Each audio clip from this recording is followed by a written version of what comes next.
It exclusively presents Indian Paranormal Podcast अर्श और राहुल के साथ। लोग जो ये बात कहते हैं ना कि आत्मा जिसकी शायद से डेस्टिनी अकॉर्डिंग टू यू पूरी नहीं हो पाती है, तो वो एक शरीर धारण करती है, शरीर को हासिल करती है। आई मीन टू से ये पोजीशन वाला केस कभी आपने एनकाउंटर किया है? आई वंडर कि अभी तक आपने पोजीशन की बात मुझसे करी क्यों नहीं। जब हम बात पैरानॉर्मल की करते हैं तो सबसे पहला ध्यान हमारे दिमाग में यही आता है कि किसी भूत ने किसी शरीर को पकड़ लिया। Is it so? हाँ, बट मेरे पूछने का मतलब वही था कि जो पोजीशन की लोग बात करते हैं, भूत प्रेतों की बात करते हैं, बात ये करते हैं किसी आत्मा ने किसी शरीर को पकड़ लिया, जकड़ लिया, फिर इवेंचुअली हालात ऐसे हो गए कि आप जैसे एक्सपर्ट को बुला के एग्जॉर्सिज्म करना पड़ा। तो किसी अगर ऐसे कोई एक ऐसा केस अगर आप बता पाएं और इजी अंडरस्टैंडिंग। अगर मैं डायरेक्ट अपने केस की बात बताऊं तो मुझे कुछ खासा याद नहीं है कि कितने केस रहे होंगे, पर मैं एक केस के बारे में बताना चाहता हूँ। वो केस थोड़ा सा अजीब था मेरे लिए। दरअसल हुआ ये कि मेरी ही एक अपनी दोस्त रात को पार्टी वगैरह करके घर वापस आ रही थी अकेले, और उसके बाद 1 साल तक उसे कोई दिक्कत नहीं हुई। करीब 1 साल 3 महीने के बाद उनकी मम्मी का मेरे पास फोन आता है और वो कहती हैं कि ये अपने आप को मार रही है, पर मार नहीं पा रही है। मेरे लिए सुनने में थोड़ा अजीब था कि अगर भूत प्रेत होता तो अब तक तो उसे कोई ना कोई तो नुकसान पहुंचा चुका होता। लेकिन जब मैं उसके घर गया तो जिस कमरे में वो थी वो जाली मैंने देखी। वो जाली बिल्कुल साफ थी। ऐसा लग रहा था कि उस कमरे में हर रोज कोई जाता है, उसकी सफाई करता है, पर वो कमरा काफी समय से साफ नहीं हुआ था। कमरे से झांक कर, उस खिड़की से झांक कर जब मैंने अपनी दोस्त को देखा तो उसके सामने सारे पेने हथियार थे, ब्लेड, खंजर, स्क्रू ड्राइवर और न जाने क्या क्या। और जैसे ही मैं खिड़की से झांक रहा हूं, उसने तुरंत ब्लेड उठाया और अपनी नस काटने चली, लेकिन ब्लेड से उसका नस कट नहीं रही। मतलब वो अपनी नस के पास उस ब्लेड को लाकर रोक सी दे रही थी और वो कह रही थी कि मुझे मार डालो, पर कुछ ऐसा था उसके अंदर जो ऐसा होने नहीं दे रहा था। राहुल, मेरे लिए ये बहुत एक अजीब सी चीज थी, कुछ अलग पोजीशन से। कुछ समय के बाद वो सो जाती है और सोते समय बहुत चिल्लाती है। कई वक्त के बाद हम लोगों ने कई सारी चीजें आजमाई, हर तरह से उस पर मंत्रोच्चारण करने की कोशिश करी, पर कोई फायदा नहीं हुआ। कोई मंत्र काम नहीं आया, शायद मैं उतना कैपेबल नहीं था। उसके बाद मुझे एक जगह पता चली। उस जगह का नाम मैं डिस्क्लोज नहीं कर सकता हूं, पर वो यूपी में एक जगह स्थित है। अपनी दोस्त को बेहोश करके मैं, उसकी मम्मी, उसकी बहन और मेरे साथ जो मेरे एक पर्सन थे सीनियर, हम सब उस जगह पर चले गए। वो दरअसल एक मज़ार है जहां पर हम लोग गए थे। उस शहर में करीब 4-5 किलोमीटर तक कुछ नहीं था, सिर्फ वो मज़ार थी और आसपास घास या फिर जो भी उनकी खेती थी वो उगी हुई थी। गाड़ी से पहुंचे थे हम लोग। जब हम वहां पहुंचे हैं तो मेरी जो दोस्त है उसका बर्ताव काफी अलग हो गया। उसने अपने दोनों हाथ पीछे बांध दिए, ऐसे जैसे बहुत अदब से वो कुछ करना चाहती हो, कुछ कहना चाहती हो, और अपना सर झुकाकर उस मज़ार की सीढ़ियों पर चढ़ने लगी और वहां जाने के बाद बैठ गई।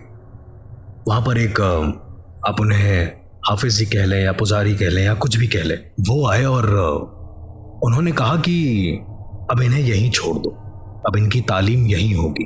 तो दरअसल वो जो मज़ार थी वहां पर जिन्नातों को तालीम दी जाती थी, शिक्षा दी जाती थी, और आपको भी नहीं पता चलेगा कि आसपास के जो लोग हैं वो जिन्नात हैं, क्योंकि वो इंसानों की तरह ही बिहेव करते हैं। आपके आसपास लोग हैं वो जिन हैं, आप ऐसे कहना चाहते हो? बिल्कुल। उस मज़ार में आज भी ऐसा ही है। आज भी उनके चेहरों पर एक अलग नूर है। इस बारे में हम बात जरूर करेंगे, मैं करना चाहूंगा, पर मेरी दोस्त की जो मैं बात बता रहा हूँ, फिर वो मेरे लिए सोचने का विषय बन गया कि यहाँ पर आकर ये बैठ क्यों गई। उसके बाद हाफिज जी ने मुझसे कहा कि आज से करीब 1 साल और कुछ महीने पहले, उनको एग्जैक्ट डेट भी याद थी, उन्होंने कहा कि आज से 1 साल 3 महीने पहले शुक्रवार की रात को वो दिल्ली में एक रोड से आ रही थी और उसने शराब की एक बोतल बगल में झाड़ी में फेंकी थी। मैंने कहा कि हो सकता है, तो आम सी बात है कि अगर कोई निकल रहा है, कोई भी ड्रिंक पी रहा है अगर वो, तो उसने फेंक दिया है। पर हाफिज जी ने कहा कि उसे देख कर फेंकना चाहिए। उसने जहां पर फेंका था वो जगह एक जिन की कब्र थी और वो सीधा जाकर उसकी कब्र से टकराई और उसकी कब्र यानी कि उसका जो घर था वो खराब हो गया, ऐसा उनका कहना था। पर मेन पार्ट ये था कि जब वो ठीक हो गई, एक दिन हम रुके वहां पे, जब वो ठीक हो गई हम वापस आने लगे। उसकी बहन ने बोला कि चलो दीदी अब सब कुछ ठीक हो गया। हम वापस आ गए बड़े खुशी खुशी। 3 महीने बाद उनकी मम्मी का फिर से मेरे पास कॉल आता है और उनकी मम्मी कहती है कि मेरी जो दोस्त है उसकी बहन को वही दिक्कत हो रही है जो उसकी बहन को हो रही थी। थोड़ा सा शॉकिंग था मेरे लिए, लेकिन वापस जब मैं उस जगह पर गया, उस मज़ार पर गया, तो उस गांव में एंटर करने से पहले बोर्ड पर लिखा हुआ था कि यहाँ पर जिन्नात बसर करते हैं। वापस लौटते समय या ठीक होकर वापस लौटते समय ये मत कहना कि चलो चलते हैं, जो कि उसकी बहन ने कहा था कि चलो चलते हैं, तो वो जिन्नात उसके साथ हो गया। ओके। तो ये एक पोजीशन था जो मैंने देखा, जो बहुत ही यूनिक और बहुत ही अलग पोजीशन था। ऐसा शायद आपने भी बहुत कम सुना होगा। मैं तो ये सब चीज़ सुन भी शायद आप ही के साथ रहूँगा। हर्ष, पहली चीज़ तो मैं उम्मीद करता हूँ कि आपकी दोस्त अभी ठीक हो गई। जी जी बिल्कुल बिल्कुल, वो बहुत अच्छी है। दूसरी चीज़, यहाँ से 2-3 सवाल मेरे जहन में आ रहे हैं। तो चलिए पहला सवाल मैं इससे शुरुआत करूँगा। तो आपने बताया उसको पोजीशन हो गया था जिन का, फिर ऐसी केसेस में आप जैसे पैरानॉर्मल एक्सपर्ट्स को बुलाया जाता है और आप लोग एक प्रोसेस करते हैं जिसे हम आम भाषा में एग्जॉर्सिज्म के नाम से जानते हैं। अर्श, थोड़ा सा अगर आप एग्जॉर्सिज्म के बारे में बात कर सके, मतलब जो मेरी अभी तक की अंडरस्टैंडिंग है एक आत्मा की, वो अपने काम करवाना चाहती है जिस वजह से वो किसी के शरीर में आती है, तो क्या सिंपली आप उसका काम कर दो और वो आत्मा चली जाएगी, या फिर it's more complicated than that? Exorcism की जो प्रोसेस होती है वो See, paranormal is paranormal because it is paranormal. There is no normal, right? तो हम इसे आम भाषा के हिसाब से सोचेंगे ही नहीं। जैसे पिछले केस में मैंने आपको बताया कि उसने अनजाने में ये गलती करी कि जिन की कब्र पर वो बोतल फेंक दी, अनजाने में, फिर भी उसको पोजीशन हुआ। बहुत सारे केस आपने ऐसे भी सुने होंगे कि जानबूझकर गलती करी तो पोजीशन हो गया। बहुत सारे केस आपने ऐसे भी सुने होंगे जहां पर किसी ने किसी के लिए कुछ कर दिया तो पोजीशन हो गया। तो पोजीशन होने के लिए या पोजीशन के तरीके एक नहीं लाखों तरीके हैं। डिपेंड करता है कि वो इंसान की विल पावर क्या है, उस इंसान की अपनी चेतना क्या है, अपनी क्षमता क्या है सोचने और समझने की। तो मतलब आप कह रहे हैं हर्ष कि हम अपनी विल पावर की मदद से अपने आप को शायद इस जैसी चीजों से बचा भी सकते हैं? बिल्कुल बचा सकते हैं, क्योंकि आप एक साधु को देखें ना, आप एक साधु को देखें या एक ऐसे इंसान को देखें जो ध्यान करता है। मेरा ये कहने का मतलब है कि अगर आप एकाग्र हैं, अगर आप अपनी विल पावर को मजबूत करें हैं, यानी कि आप एकाग्रचित हैं, यानी कि आप कॉन्सेंट्रेट हैं चीज़ों को लेकर, राइट, आपका concentration level is very good. जाहिर सी बात है कि अगर आपको कोई खंजर मारने आ रहा है तो आप भांप जाएंगे उस चीज़ को और आप उससे बच जाएंगे। होगा वो तब भी आपके साथ। अगर कोई पोजीशन होना है, आपकी विल पावर मजबूत है, तो आप उससे बच सकते हैं, ये मेरा कहना है। इसमें अर्श, अगर मैं आपसे एक अजीब सा सवाल मेरे जहन में आ रहा है, I am asking you but it's okay अगर आप इसका जवाब ना देना चाहें तो ये जो एथीस्ट होते हैं, लोग जो कि नास्तिक होते हैं, हाँ जी, अगर देखा जाए कायदे से तो वो उनका तो इन सब चीज़ों में कोई विश्वास भी नहीं है। बिल्कुल। तो अगर एक नास्तिक आदमी, एथीस्ट किसी शमशान के ऐसे एरिया में जाता है और वो टोटली इर्रेवरेंट है वहाँ के माहौल से, तो क्या उसकी विल पावर उसको इस किस्म की चीज़ों से बचा ले जाएगी? राहुल, मेरा एक ये सीधा कहना है, जब भी कोई मुझसे ये बात कहता है, शायद आप आज 20वें-30वें पर्सन हो गए जो मुझसे ये बात कह रहे हो, टू बी वेरी ऑनेस्ट, लेकिन जब भी मुझसे कोई एक बात ये कहता है, मैं उससे सिर्फ एक ही सवाल कहता हूं जो मैं आपसे करने वाला हूं कि इंसान की पहली इमोशन क्या है? माँ का प्यार है थी? बिल्कुल नहीं। जब एक बच्चा पैदा होता है तो उसकी पहली इमोशन क्या होती है, उसे पहले क्या लगता है? साइंटिफिक रिसर्च के अनुसार मैं बताता हूं, मैं पैरानॉर्मल नहीं जा रहा हूं, मैं साइंटिफिक पे जा रहा हूं। साइंटिफिक रिसर्च के अनुसार ऐसा मानना है कि जब एक बच्चा पैदा होता है तो सबसे पहली इमोशन होती है डर, और कहा जाता है जो इंसान की सबसे पहली इमोशन होती है वो उसके साथ मरते दम तक रहती है। तो ये तो मैं बिल्कुल नहीं मानूंगा कि उस इंसान ने अगर इग्नोर किया है उस जगह को तो उसे डर नहीं लगा है।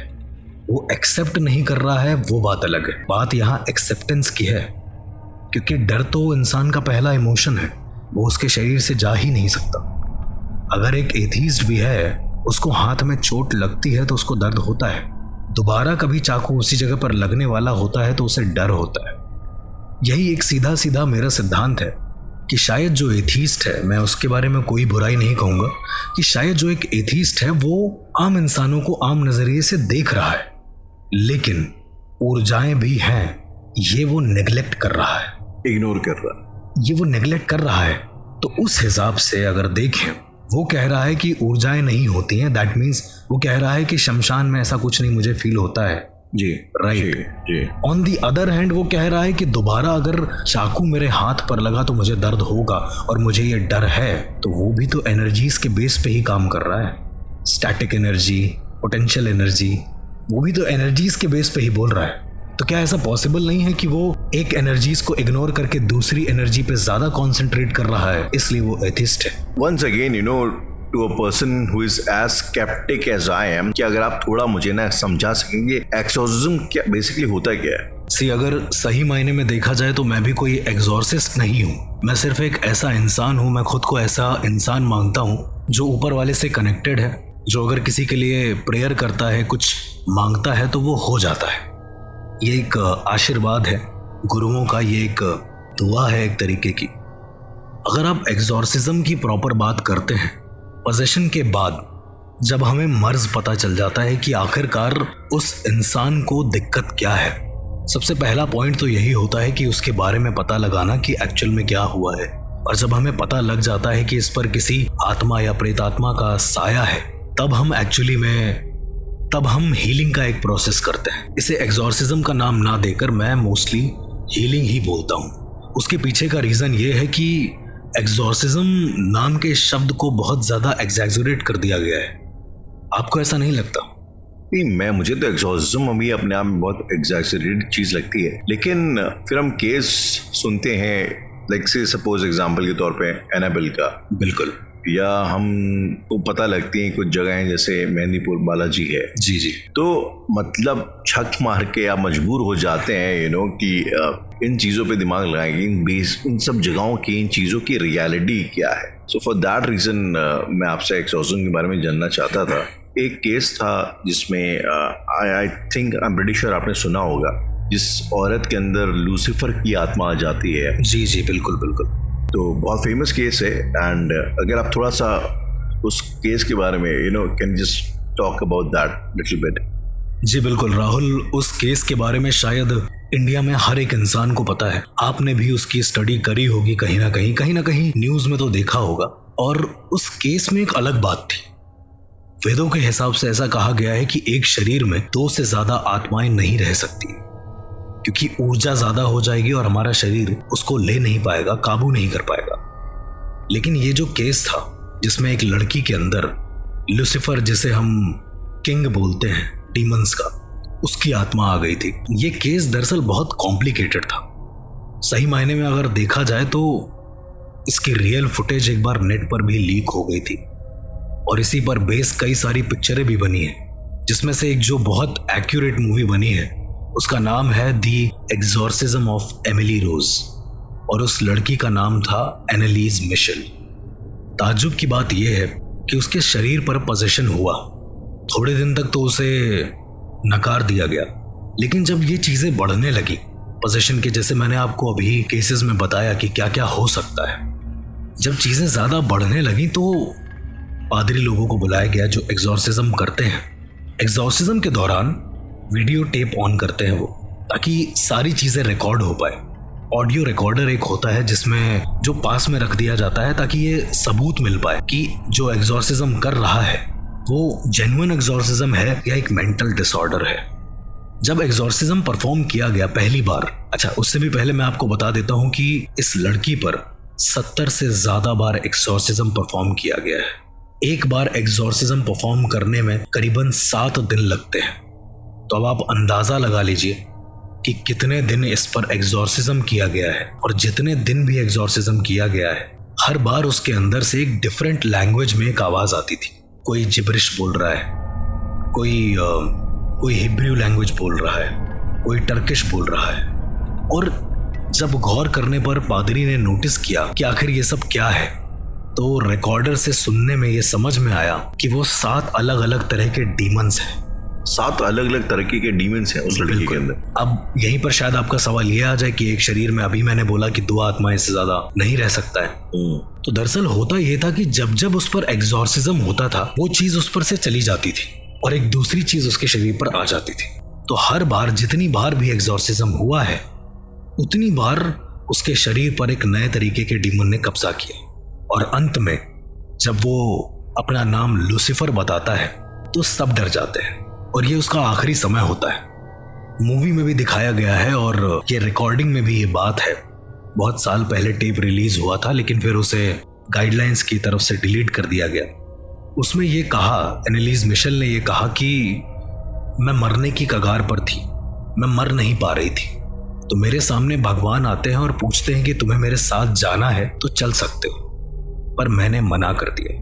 मैंने कहा कि मेरी कहानी दुनिया तक जानी चाहिए, इस वजह से मैं नहीं गई। और ये सारी चीजें जो पादरी ने एग्जॉर्सिज्म किया था, वो पादरी कोर्ट में बैठकर साबित कर रहा था, क्योंकि कोर्ट उसको गुनहगार मानता है इतनी बार एग्जॉर्सिज्म परफॉर्म करने के लिए। तो अब इसे आप पैरानॉर्मल तरीके से जोड़े या नॉर्मल, शायद इसमें आप खुद भी कंफ्यूज हो जाए। कंफ्यूजिंग तो है, लेकिन झाड़ फूक, काला जादू, वशीकरण, ये सब सच है क्या? और क्या ये लोगों पर असर कर जाता है? इन सभी सवालों का जवाब जानने के लिए सुनते रहिए Indian paranormal podcast, only on 8 app.